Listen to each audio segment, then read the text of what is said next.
لارا ایک 25 سالہ خوبصورت لڑکی تھی۔ پچھلے ماہ ہی اس کی منگنی ایلیکس کے ساتھ ہوئی تھی، جو کہ بینک میں کام کرتا تھا۔ وہ دونوں ایک دوسرے سے بہت پیار کرتے تھے۔ انہوں نے ہمیشہ ساتھ رہنے کی قسمیں کھائی تھیں۔ منگنی کے بعد وہ ایلیکس کے ساتھ ہی رہنے لگی تھی۔ وہ ایک ماڈرن اور بے باک لڑکی تھی۔ ایلیکس ایک آفیشل ٹور پر شہر سے باہر گیا ہوا تھا اور اس کی واپسی مہینے کے آخر تک متوقع تھی۔ لارا ہر چھوٹی چھوٹی چیزوں میں دلچسپی لیتی تھی۔ اس کا زیادہ تر وقت گھر کی تزئین و آرائش کے لیے ضروری چیزوں کی فہرست بناتے گزر جاتا۔ میک اپ اور شادی کے کارڈ کی پرنٹنگ تک کا کام وہی دیکھ رہی تھی۔ کیونکہ ایلیکس بزنس کے سلسلے میں دوروں پر تھا تو سب اسے ہی کرنا تھا، تاہم وہ اس سے بور نہیں ہوتی تھی بلکہ اس کام کو مزے لے کر کرتی تھی۔ وہ ان سب کاموں میں خوشی محسوس کرتی تھی۔ لارا نے اپنی شادی کی شاپنگ کے لیے اپنی دوستوں لنڈا اور سنوبر کو کال کی اور انہیں اپنے ساتھ چلنے کو کہا۔ وہ دونوں راضی تو ہوئیں، پر ایک شرط پر کہ لارا انہیں بیچلر پارٹی دے گی، جس پر لارا نے رضامندی کی ظاہر کر دی۔ وقت اور مقام بھی فون پر طے کر دیا گیا۔ اس نے گاڑی نکالی اور ان کی جانب روانہ ہو گئی۔ راستے میں اس نے ایلیکس کو فون کیا اور اسے بیچلر پارٹی کے بارے میں بتایا جو کہ وہ اپنی دوستوں کو دینے والی تھی۔ ان کے درمیان چند منٹ کی بات ہوئی۔ ایلیکس نے اسے اپنے کلائنٹ کے ساتھ میٹنگ کے بارے میں بھی بتایا کہ وہ کلائنٹ اس کے بینک میں سرمایہ کاری کے لیے رضامند ہو گیا ہے۔ ایلیکس بہت خوش تھا۔ وہ سنوبر اور لنڈا سے پلیٹینم مال میں جا کر ملی۔ وہاں پہلے انہوں نے بیوٹی پارلر جانے کا پروگرام بنایا۔ وہاں تقریباً 2 گھنٹے گزارنے کے بعد وہ ایک پیزا کارنر میں گئیں اور لنچ کیا۔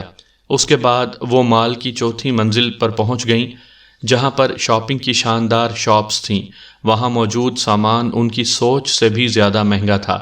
یہاں تو ہر چیز بہت مہنگی ہے، لنڈا نے کہا۔ ہاں واقعی یہاں تو قیمتیں آسمان سے باتیں کر رہی ہیں، لارا نے سر ہلاتے ہوئے کہا۔ اس مال کی پچھلی طرف ایک ایگزیبیشن نما سیل لگی ہوئی ہے، کیوں نہ وہاں چلیں؟ سنوبر نے تجویز دی۔ ہاں ہاں چلو وہیں چلتے ہیں، دونوں نے اس بات میں سر ہلا دیا۔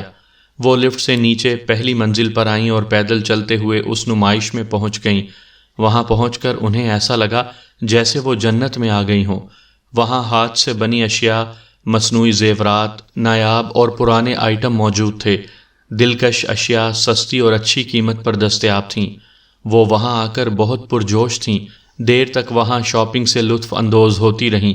وہاں سے واپس جاتے ہوئے لارا کی نظر قدیم اشیاء والی ایک دکان پر پڑی۔ سنوبر اور لنڈا آئس کریم کھانے دوسری طرف چلی گئیں تو لارا اکیلے ہی اس دکان میں داخل ہو گئی۔ دکان میں چیزوں کو دیکھتے دیکھتے اس کی نظر دکاندار پر پڑی تو وہ ٹھٹک سی گئی۔ کہیں مجھے کوئی وہم ہو رہا ہے؟ کیا یہ ایک انسان کا چہرہ ہے؟ لارا بڑبڑائی۔ اس نے دوبارہ اس کی جانب نظر دوڑائی تو اس کے رگو پے میں خوف کی لہر دوڑ گئی۔ وہ اس دکان سے جلد نکلنا چاہتی تھی۔ اسے وہاں خوف محسوس ہو رہا تھا۔ اس نے ایک لمبے آئینے یعنی مرر کو خریدنے کا ارادہ بنایا جو کہ ایک کونے میں رکھا ہوا تھا۔ اسے ایک کپڑے سے ڈھکا گیا تھا اور اس پر انگریزی کا ایک حرف ایف لکھا ہوا تھا۔ اس نے جب دکاندار سے اس آئینے کے بارے میں پوچھا تو اس نے اسے بیچنے سے انکار کر دیا۔ کیوں؟ آپ اسے کیوں نہیں بیچنا چاہتے؟ لارا نے حیرانی سے پوچھا۔ میڈم یہ ایک خراب آئٹم ہے، اسے کچھ دن پہلے ہی ایک گاہک واپس کر گیا ہے۔ اس کا کہنا تھا کہ اس کی امیج کوالٹی خراب ہے اور چہرے عجیب سے نظر آتے ہیں، دکاندار نے تفصیل سے بتایا۔ میں پھر بھی اسے لینا چاہتی ہوں، لارا باضد تھی۔ دکاندار تھوڑا بہت ہچکچایا، وہ اسے بیچنا نہیں چاہتا تھا، مگر وہ لارا کی ضد کے آگے مجبور ہو گیا اور اسے مناسب قیمت پر لارا کے حوالے کر دیا۔ لارا خوش تھی کہ اسے سستے داموں یہ آئینہ مل گیا۔ اسے یہ بیڈ روم کے لیے چاہیے تھا۔ اس لمبے اور تھکا دینے والے دن کے بعد لارا اپنی دوستوں کے ساتھ شام کو اپنے گھر پہنچی۔ اس نے آئینہ اپنے بیڈ روم میں لگایا۔ چونکہ وہ پورے دن کی تھکی ہوئی تھی اسی لیے لیٹتے ہی سو گئی۔ سامعین کرام، آپ سن رہے ہیں اردو کہانی خوف۔ مجھے امید ہے آپ کو میری یہ کاوش پسند آ رہی ہوگی۔ صبح جب وہ جاگی تو اس کا جسم ٹوٹ رہا تھا۔ اس نے شاور لیا، تب اس کی طبیعت سنبھلی۔ پھر اپنے لیے کافی کا ایک مگ بنایا اور سستی کو بھگایا۔ کل نمائش سے خریدے گئے میک اپ کے سامان کو اس نے سجایا۔ وہ بیڈ روم کی الماری سے کپڑے نکالنے کے لیے مڑی تو اس لمبے آئینے کے سامنے کھڑی ہو گئی۔ اس نے آئینے میں دیکھا کہ اس کے دائیں گال پر ایک پمپل نکلا ہوا تھا۔ اس نے جب چہرے پر اس جگہ کو چھوا تو وہاں کچھ بھی نہیں تھا۔ اس نے اس پر کوئی خاص توجہ نہ دی اور ایلیکس کو کال کر کے اس سے باتوں میں مصروف ہو گئی۔ اس نے اسے پچھلے دن کا سارا احوال سنایا، اسے اس سستی نمائش کے بارے میں بھی بتایا جہاں وہ لنڈا اور سنوبر کے ساتھ گئی تھی۔ اس سے چوتھے دن صبح جب وہ واش بیسن کے آئینے کے سامنے کھڑی برش کر رہی تھی تو اس نے دیکھا کہ اس کے چہرے پر ایک پمپل نمودار ہوا تھا۔ یہ بالکل اسی جگہ پر تھا جہاں پر اس لمبے آئینے نے اسے دکھایا تھا۔ اسے یہ تھوڑا عجیب سا لگا مگر وہ برش کرتی رہی، تاہم اس نے پمپل والی جگہ پر ایک اینٹی سیپٹک کریم لگا لی اور اپنے لیے کافی بنانے لگی۔ اس واقعے کے کچھ دنوں بعد جب وہ ایک دن اس آئینے کے سامنے کھڑی اپنے نئے کپڑوں کو چیک کر رہی تھی تو اس نے غور کیا کہ اس کی گردن پر ایک کٹ لگا ہوا ہے جس سے خون بہہ رہا تھا۔ اس نے نزدیک سے آئینے میں دیکھا تو تب بھی اس کی گردن پر ایک کٹ نظر آ رہا تھا اور اس سے خون نکل رہا تھا، لیکن جب اس نے اس جگہ کو چھوا تو وہاں کچھ بھی نہیں تھا۔ اس کی گردن بالکل صاف اور صحیح سلامت تھی۔ لارا نے دوبارہ اس پر کوئی خاص توجہ نہ دی، وہ اسے آئینے کا نقص سمجھ کر نظر انداز کر گئی۔ اس نے اپنا لیپ ٹاپ کھولا اور کام میں مصروف ہو گئی۔ تھوڑی دیر بعد اس کا فون بجا، اسکرین پر سنوبر کا نام جگمگا رہا تھا۔ ہیلو، ہائے لارا، کیسی ہو؟ میں ٹھیک ہوں، تم سناؤ؟ لارا نے کہا، میں بھی ٹھیک ہوں۔ اچھا، میں نے تمہیں ایک ضروری بات کے لیے فون کیا تھا، سنوبر نے کہا۔ ہاں ہاں بولو، کیا بات ہے؟ لارا نے سر ہلاتے ہوئے کہا۔ 3 دن بعد میری شادی کی سالگرہ ہے، اسی سلسلے میں ہم ایک تقریب کا انعقاد کر رہے ہیں اور تمہیں اس میں ضرور شامل ہونا ہے، سنوبر نے پرجوش انداز میں کہا۔ ہاں ہاں میں ضرور آؤں گی، لارا نے حامی بھر لی۔ چوتھے دن اسے سنوبر کے گھر فنکشن میں جانا تھا۔ وہ اس کے لیے تیار ہونے لگی۔ اس نے اپنا بہترین سوٹ اور ایلیکس کا منگنی پر دیا گیا نیکلس بھی زیب تن کیا۔ تیار ہو کر وہ باہر آئی اور کار نکالی۔ کار میں سوار ہو کر وہ سنوبر کے گھر کی جانب روانہ ہو گئی۔ وہ جب فنکشن میں پہنچی تو لنڈا وہاں پہلے ہی پہنچی ہوئی تھی۔ وہ تینوں آپس میں ملیں اور گپ شپ میں مصروف ہو گئیں۔ لنڈا کو لارا کے نیکلس نے بہت متاثر کیا۔ پہلے وہ اسے دیکھ کر مسحور ہو گئی، پھر لنڈا نیکلس کو چھو کر دیکھنے لگی۔ اس نے نیکلس کا ہک کھولنے کی کوشش کی تاکہ وہ اسے قریب سے دیکھ سکے۔ اسی کوشش میں اچانک نیکلس نے گردن سے رگڑ کھایا اور وہاں پر خون کی ایک لکیر چھوڑ گیا۔ زخم سے خون رسنے لگا۔ سنوبر نے جلدی سے خون روکنے کے لیے اپنا رومال استعمال کیا۔ اس نے رومال سے خون کو صاف کر دیا۔ فنکشن ختم ہونے کے بعد وہ گھر واپس آ گئی۔ کپڑے بدلتے وقت اس نے اپنے زخم کو غور سے دیکھا۔ یہ زخم بالکل اسی جگہ پر تھا جیسا اس نے آئینے میں دیکھا تھا۔ اس کے ذہن میں شک کا بیج بو چکا تھا، لیکن اس نے ان خیالات کو دماغ سے جھٹک دیا اور اسے ایک اتفاق سمجھ کر بھول گئی۔ اس نے اپنے لیے ڈنر تیار کیا اور اس کے بعد ایلیکس کو فون کر کے اس سے باتیں کرنے لگی۔ ایلیکس نے اسے اپنے دورے کی پیش رفت سے بھی آگاہ کیا اور ادھر ادھر کی باتیں کرنے کے بعد اس نے فون بند کر دیا۔ وہ تھوڑی دیر ٹی وی پر بیٹھی چینل بدلتی رہی اور پھر بور ہو کر ٹی وی بھی بند کر دیا اور بستر پر جا کر لیٹ گئی۔ وہ اب سمجھ گئی تھی کہ ان سستے کاسمیٹک کا معیار کتنا خراب تھا اور اسے یقین تھا کہ آئینے کی امیج کوالٹی بھی ناقص ہے۔ اس سارے عرصے میں اس کے دماغ میں خطرے کی کوئی گھنٹی نہیں بجی۔ اس کی زندگی نارمل ڈگر پر چلنے لگی۔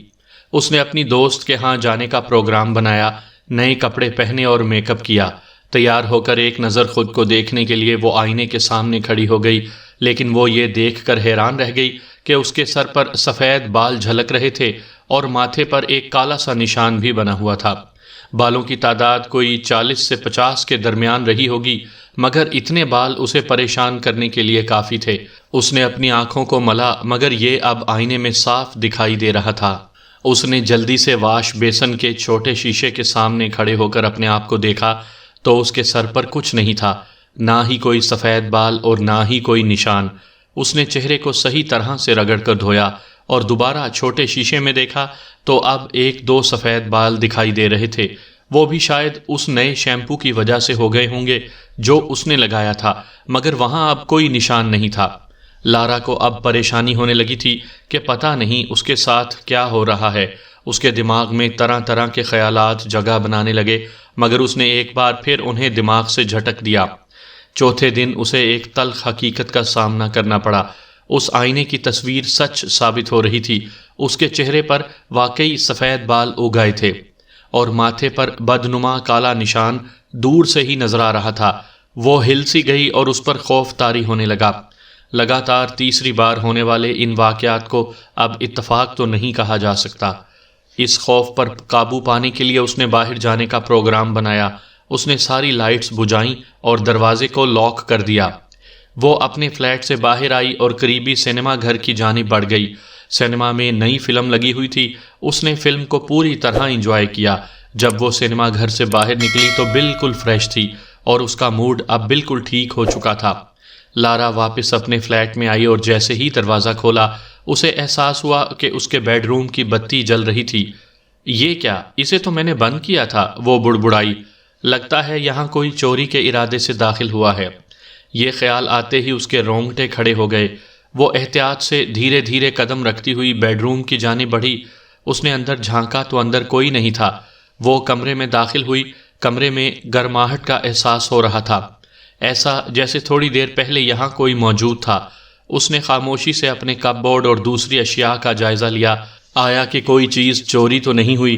جب وہ پلٹی تو اس نے اپنی زندگی کی سب سے دہلا دینے والی تصویر دیکھی۔ اس لمبے آئینے پر ایک ہاتھ کا نشان ثبت تھا جس میں صرف انگلیاں تھیں۔ اس کے رگوں پے میں خوف کی ایک سرد لہر سرایت کر گئی۔ اسے اپنے قدم من من کے لگنے لگے۔ خوف کے احساس سے وہ کانپ اٹھی۔ وہ جلدی سے کمرے سے باہر نکل آئی۔ وہ وحشت زدہ سی نظروں سے اپنے کمرے کو دیکھنے لگی۔ وہ ایک کونے میں جا کر بیٹھ گئی۔ اس کے دماغ میں پچھلے واقعات ایک فلم کی طرح چلنے لگے۔ وہ اب سارے نقطوں کو اکٹھا کر رہی تھی اور ساری صورتحال اس کی سمجھ میں آتی جا رہی تھی کہ یہ آئینہ خراب نہیں ہے۔ یہ آئینہ مستقبل دکھاتا تھا جو کہ 4 دن بعد سچ ہو جاتا تھا۔ اسے سمجھ نہیں آ رہی تھی کہ یہ سب اس کے ساتھ کیوں ہو رہا ہے۔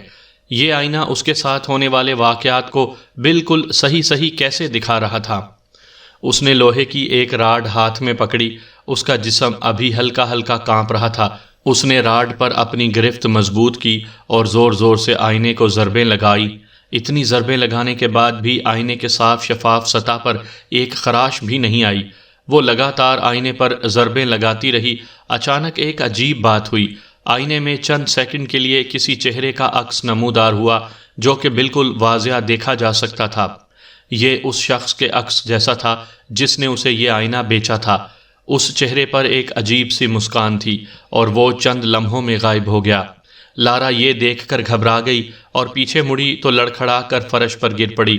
جن حالات سے وہ گزر رہی تھی وہ صرف وہی جانتی تھی۔ اس کی ان باتوں پر کوئی بھی یقین نہیں کرتا کیونکہ وہ انہیں ثابت نہیں کر سکتی تھی۔ ایلیکس بھی اس سب کے بارے میں لا علم تھا اور وہ یہ سب اکیلے جھیل رہی تھی۔ ایلیکس 1 ہفتے بعد آنے والا تھا۔ اس کے آنے تک وہ بالکل اکیلی تھی۔ اچانک اس کے دماغ میں ایک عجیب سا خیال ابھرا۔ وہ یہ دیکھنا چاہتی تھی کہ جب ایلیکس 1 ہفتے بعد واپس آئے گا تو وہ کیسی ہوگی۔ اس نے اپنی ساری ہمت مجتمع کر لی کہ وہ آئینے کے سامنے کھڑی ہو سکے تاکہ وہ جان سکے کہ جب ایلیکس کچھ دنوں بعد لوٹے گا تو وہ کیسی دکھائی دے گی، وہ کس حال میں ہوگی۔ اس کا دماغ ایک نامعلوم خطرے کی گھنٹی بجا رہا تھا اور اس کا دل زور زور سے دھڑک رہا تھا۔ اس کے من میں طرح طرح کے خدشات پنپ رہے تھے۔ اس نے ان سب کو تھپکا اور آئینے کے سامنے کھڑی ہو گئی۔ لیکن جب وہ آئینے کے سامنے کھڑی ہوئی تو اس کی آنکھیں پھٹی کی پھٹی رہ گئیں۔ آئینے میں اس کا کوئی عکس دکھائی نہیں دیا۔ وہاں پر کچھ بھی نہیں تھا۔ اس نے جلدی سے ایک کپڑا اٹھایا اور اس سے شیشے کو رگڑ رگڑ کر صاف کرنے لگی کہ شاید کوئی دھول مٹی اس پر جم گئی ہو اور تصویر صاف نظر نہیں آ رہی ہو۔ مگر اس ساری کوششوں کے باوجود بھی اسے آئینے میں اپنا کوئی عکس دکھائی نہیں دیا۔ یہ اس بات کا چیخ چیخ کر اعلان کر رہی تھی کہ وہ جلد ہی مر جائے گی اور یہ سب آج سے چوتھے دن ہوگا۔ اسے ایک زور کا جھٹکا لگا۔ او میرے خدایا، یہ نہیں ہو سکتا۔ لارا سر پکڑ کر بیٹھ گئی۔ وہ جانتی تھی کہ روح کی کوئی تصویر نہیں بنائی جا سکتی اور آئینے میں نہیں دکھائی دے سکتی ہے، اور اس کا عکس بھی نہیں دکھائی دیتا ہے۔ آئینے میں لارا کا عکس نہ دکھائی دینے کا مطلب تھا کہ 4 دن بعد وہ مر جائے گی۔ چوتھے دن صبح ایلیکس واپس آیا۔ وہ ٹیکسی سے اترا اور اپنا سامان اتار کر اپنے فلیٹ کے سامنے پہنچ گیا۔ اس نے ڈور بیل بجائی اور انتظار کرنے لگا۔ تھوڑی دیر بعد پھر اس نے بیل بجائی مگر اندر سے کوئی جواب نہیں آیا۔ اس نے فون نکالا اور لارا کا نمبر ڈائل کیا۔ دوسری طرف رنگ جا رہی تھی مگر فون کوئی نہیں اٹھا رہا تھا۔ اسے فکر ہونے لگی۔ اس نے ڈپلیکیٹ چابی سے دروازہ کھولنے کا ارادہ کیا۔ اسے پتا تھا کہ فلیٹ کی ڈپلیکیٹ چابی ڈور میٹ کے نیچے پڑی ہوتی ہے۔ اس نے چابی وہاں سے نکالی، دروازے کو کھولا اور اندر داخل ہو گیا۔ اپنے سامان کو اس نے آرام سے ایک کونے میں رکھا اور لارا کو ڈھونڈنے لگا۔ لارا، تم کہاں ہو؟ میں کب سے باہر کھڑا تھا، آخر تم ہو کہاں؟ اس نے ادھر ادھر دیکھتے ہوئے آواز لگائی مگر کوئی جواب نہیں آیا۔ اچانک اس نے دیکھا کہ لارا واش بیسن کے قریب بے ہوش پڑی ہے۔ وہ جلدی سے اس کے پاس پہنچا۔ لارا، لارا کیا ہوا تمہیں؟ آنکھیں کھولو لارا۔ ایلیکس نے اس کے منہ پر پانی کے چھینٹے مارے اور اس کے گالوں کو تھپ تھپانے لگا تاکہ وہ اسے ہوش میں لا سکے۔ لگاتار کوشش کے بعد لارا ہوش میں آ گئی اور ایلیکس کو دیکھ کر اس کے گلے لگ گئی اور پھوٹ پھوٹ کر رونے لگی۔ ایلیکس اس کی خراب حالت دیکھ رہا تھا۔ اسے اندازہ ہو رہا تھا کہ اس کی غیر موجودگی میں لارا کس کرب سے گزری ہے۔ اس کی طبیعت تھوڑی سنبھلنے کے بعد وہ اسے بیڈ روم کی طرف لے گیا۔ وہ یہ جاننے کے لیے متجسس تھا کہ آخر اس کے ساتھ ہوا کیا تھا۔ لارا نے اسے شروع سے لے کر اب تک کے سارے واقعات بتائے اور آخر میں یہ بھی بتایا کہ آج اس کا آخری دن ہے۔ یہ کہتے ہوئے اس کے آنسو چھلک اٹھے۔ ایلیکس کو اس کی باتوں پر یقین تو نہیں تھا مگر اس نے اس کی حالت دیکھتے ہوئے اور اس کا دل رکھنے کے لیے اس کے سامنے اس کی ساری باتوں کو مان لیا۔ ان ساری باتوں سے ایلیکس نے نتیجہ اخذ کیا کہ اس سارے مسئلے کی جڑ یہ آئینہ ہے۔ وہ جلد سے جلد اس سے جان چھڑانا چاہتا تھا۔ انہوں نے اس آئینے کو پیک کیا اور اسے شہر سے باہر دریا میں پھینکنے کا پروگرام بنایا۔ دونوں تیار ہوئے۔ لارا نے سادہ سا جوڑا زیب تن کیا اور بنا کوئی میک اپ کے تیار ہوئی۔ وہ چاہتی تھی کہ وہ بس سادگی سے باہر نکلے۔ ایلیکس نے آئینہ کار کی پچھلی سیٹ میں رکھنے کے لیے لارا کی مدد کی۔ وہ دونوں کار میں بیٹھے اور شہر سے باہر دریا کی تلاش میں نکل گئے۔ ان کی کار کا جی پی ایس یہاں سے تقریباً 40 کلومیٹر دور ایک دریا دکھا رہا تھا۔ وہ اس کی جانب روانہ ہو گئے۔ اس سارے سفر میں لارا بالکل خاموش رہی اور اس نے کوئی لفظ بھی نہیں بولا۔ اس کا چہرہ بالکل پیلا ہو رہا تھا اور آنکھوں کے نیچے کالے گڑھے پڑ گئے تھے۔ ایلیکس سارے راستے اس سے باتیں کرتا رہا، اسے لطیفے سناتا رہا تاکہ اس کا موڈ بحال ہو، مگر لارا نے اس کی کسی بھی بات پر کوئی رد عمل نہیں دیا۔ وہ بس خاموشی سے خلا میں گھورتی رہی۔ وہ بس ایک ہی بات چاہتی تھی کہ کسی طرح یہ دن گزر جائے جو کہ شاید آج اس کا اس دنیا میں آخری دن ثابت ہو۔ تقریباً 45 منٹ کے سفر کے بعد انہیں شہر سے باہر ایک دریا نظر آیا۔ وہاں بالکل خاموشی تھی اور ہوا کی سرسراہٹ صاف سنائی دے رہی تھی۔ وہاں ایک عجیب سی خاموشی طاری تھی۔ ایلیکس نے دروازہ کھولا اور آئینہ باہر نکالا۔ اسے اٹھا کر وہ ہلکے ہلکے قدم بھرتے ہوئے دریا کی جانب چل دیا۔ وہ دریا کے کنارے پہنچا، آئینے کو ہوا میں بلند کیا اور اسے دیکھے بغیر دریا میں پھینک دیا۔ عین اسی وقت لارا نے دریا کی طرف ایک آدمی کا سایہ دیکھا جو اسی جگہ کی طرف جا رہا تھا جہاں ایلیکس نے آئینہ پھینکا تھا۔ اس نے غور سے دیکھا تو یہ اسی شخص کی طرح دکھائی دے رہا تھا جس سے اس نے آئینہ خریدا تھا۔ اسی کا ریفلیکشن اس نے آئینے میں دیکھا تھا۔ اس نے جلدی سے اس سائے کی انگلیاں دیکھیں تو وہ حیران اور شاکڈ رہ گئی کہ اس کی صرف 4 انگلیاں تھیں اور اس کا انگوٹھا غائب تھا۔ ایلیکس جیسے ہی آئینہ پھینک کر پلٹا، اسے چہرے پر ہوا کے ایک زوردار تھپیڑے کا احساس ہوا اور اس کے کندھے کو ایک زوردار جھٹکا لگا، مگر ایلیکس کو وہاں کوئی دکھائی نہیں دیا۔ لیکن لارا نے اس آدمی کو آئینے کے پیچھے چھلانگ لگاتے دیکھا تھا۔ اس کی چھلانگ سے دریا میں لہریں سی پیدا ہوئیں جو کہ آسانی سے دیکھی جا سکتی تھیں۔ ایلیکس کار کی جانب بڑھا اور وہ وہاں سے نکل گئے۔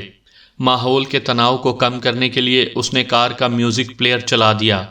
دونوں ایک دوسرے کو محبت کی نظروں سے دیکھ رہے تھے۔ ایلیکس کے چہرے پر پھیکی سی مسکان تھی۔ ایلیکس اسے دیکھنے میں اتنا مگن تھا کہ اس نے سامنے آتے ٹرک کو نہیں دیکھا۔ جب ٹرک بالکل ان کے سر پر پہنچ گیا تو ایلیکس نے گاڑی کا سٹیئرنگ ٹرک کی مخالف سمت میں موڑ دیا اور ان کی گاڑی ایک درخت سے ٹکرا گئی۔ ایلیکس کا سر ڈیش بورڈ سے ٹکرایا اور اس کے سر سے خون بہنے لگا۔ اسے کچھ اندرونی چوٹیں بھی آئی تھیں۔ لارا گاڑی کا شیشہ توڑتی ہوئی باہر سڑک پر جا گری۔ ایلیکس کے حواس بحال ہونے میں کچھ وقت لگا۔ جب اسے ہوش آیا تو اس نے دیکھا کہ لارا گاڑی سے باہر سڑک پر گری پڑی تھی۔ وہ اپنے آپ کو سنبھالتا ہوا لارا کی جانب بڑھا۔ اس نے لارا کو گود میں اٹھا لیا۔ اس نے اس کی نبض چیک کی مگر وہ مر چکی تھی۔ ایلیکس کو اس سے شوق سا لگا اور وہ وہیں بیٹھ کر رونے لگا۔ لارا کی لاش اس کے سامنے پڑی تھی۔ حالانکہ ایکسیڈنٹ اتنا بڑا نہیں تھا اور ایلیکس کو تھوڑے سے زخم آئے تھے، مگر لارا کو زبردست چوٹیں لگی تھیں اور وہ اسی وقت مر گئی۔ ایلیکس کو اب پچھتاوا ہونے لگا کہ اس نے لارا کی باتوں کا مکمل یقین کیوں نہیں کیا تھا۔ وہ بالکل صحیح کہتی تھی۔ یہ اس کی غلطی تھی کہ اس نے اس کی بات مکمل نہیں سنی۔ اسے اب یقین ہو گیا کہ اس آئینے میں مستقبل میں کیا ہونے والا تھا وہ دکھا سکتا ہے، اور وہ 4 دن بعد صحیح ہو جاتا تھا، اور آج چوتھا دن تھا۔